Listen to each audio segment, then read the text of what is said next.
guys on the field able to get a little more rest over on the... Fitzpatrick drops it. Look pretty, but more for style points. I keep hearing all this chatter about what Matt Forte... Well, we know he can do a little bit of everything. He did that in Chicago. A little bit different than Chris Ivory, especially years ago. 102 catches when he was in Chicago in 2014. Look out, New York. This guy wearing Jets green and white, he's ready to go. And so far, a very nice, methodical opening drive. This has the feel of a scripted drive that they rehearsed perfectly all week long, and now they're executing it on game day. Script looks good so far. Let's face it, you can run the route tree as many times as you want, get in sync, practice it, do all those things. But once you get to game speed, it doesn't always time up quite that well. That one goes incomplete. Penalty marker is down here. And folks, kick is good. But there is a penalty marker down. They might be forced to try this one again. Personal foul. Roughing the kicker. Defense. So the flag is for roughing the kicker, a big 15-yard penalty. And I'm not sure that was the time to go all out after the kicker. Plenty of time left in this game.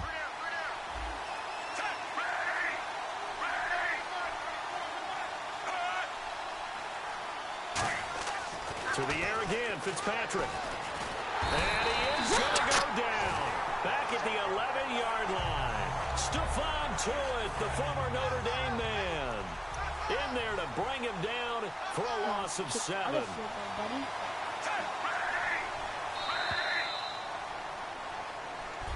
With Charles Davis, Brandon Gaudin with you. It's the Jets in possession as we begin quarter number 2 here. And they'll come up looking to keep this drive moving.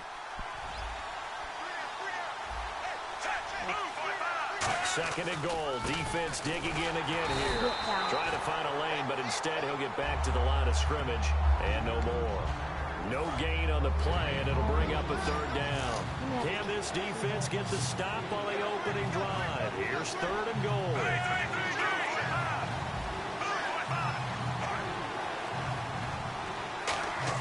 Fitzpatrick off the play fake to Powell.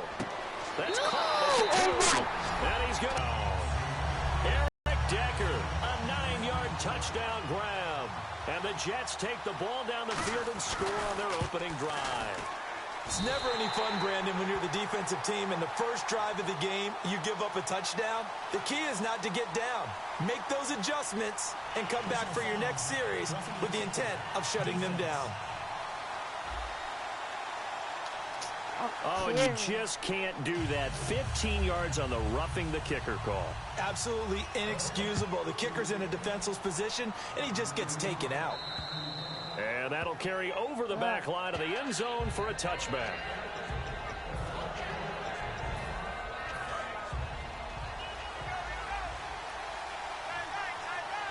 They'll come out in the pistol. Now Roethlisberger on first down. And incomplete to open things up. Marcus Wheaton was the one he was looking for.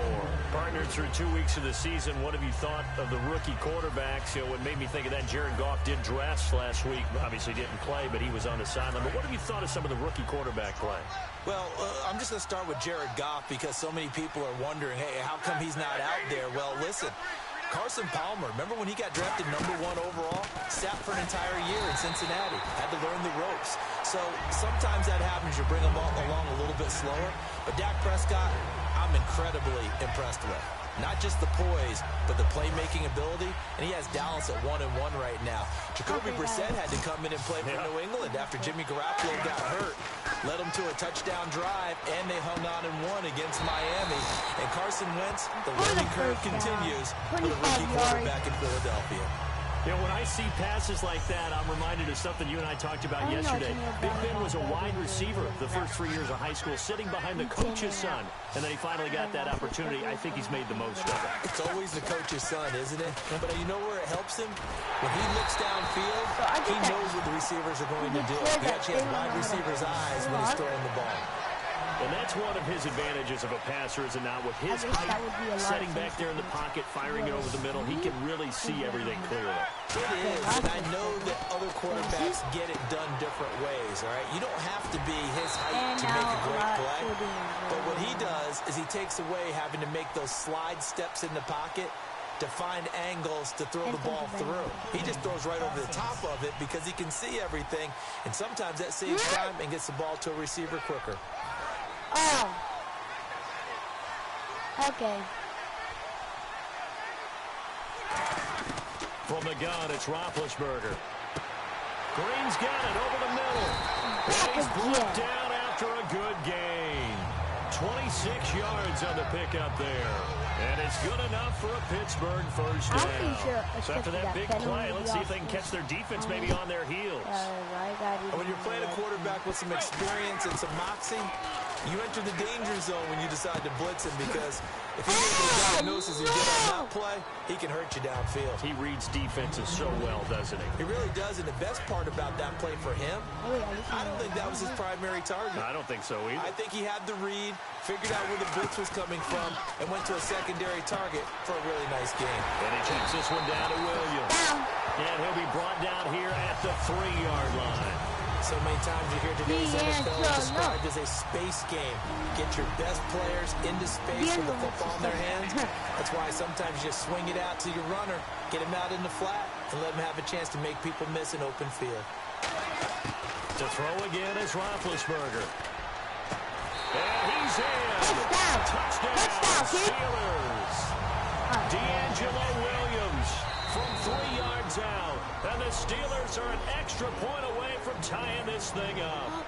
Getting your back involved, what's the importance there in the passing game? Well, oftentimes you can create mismatches because who's going to cover him? And you get him into space, which is where he likes to operate with the ball in his hands. Oftentimes makes people miss, gets that run after the catch, and off he goes. And into the end zone.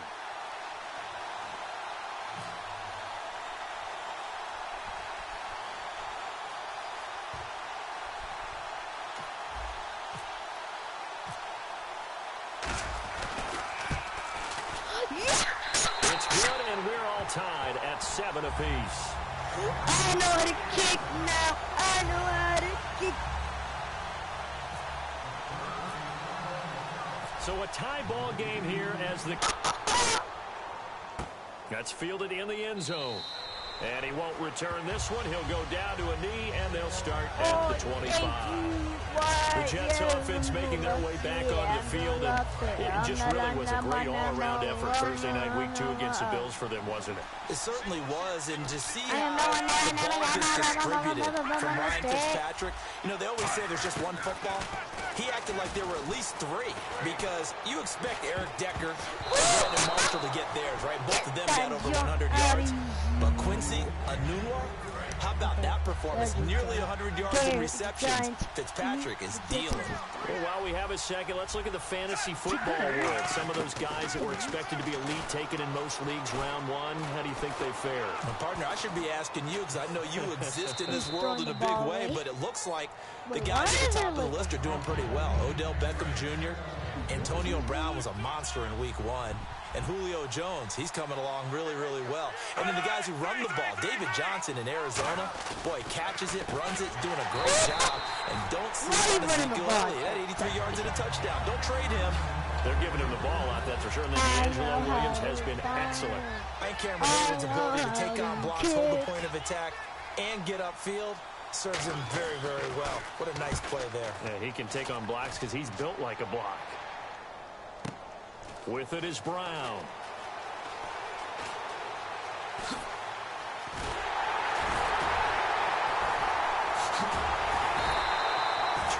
Yards. Well done on the return.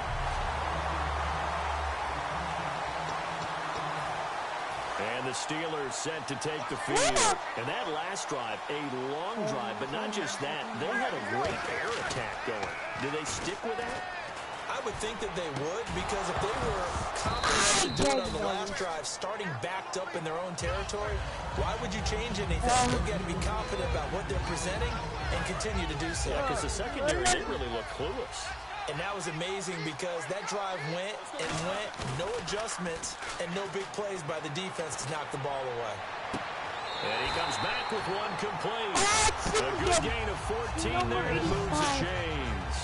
Let's make this one simple. What a catch, especially the finishing part of getting his feet in bounds, toe tapping, and of course, foot dragging. A little tapestry, if you will. Ooh, I like it. He was looking for his big tight end there, Jesse James. And that'll make it 2nd and 10.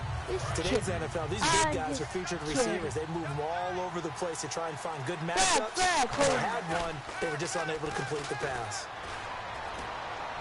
And Green with a catch left side. And inside the 20 before he's brought down. He goes for 18 there as the drive will continue. Oh So much goes into a successful play, doesn't it? How about that play action there? Freezing the defense just enough to bring the tight end free downfield for the completion. Now a play fake here on 1st down. Oh, okay. And that is incomplete. 2 seconds left on the clock. Normally, he's pretty reliable. Usually catches what's thrown to him. On that play, he simply dropped it. Mr.foxey.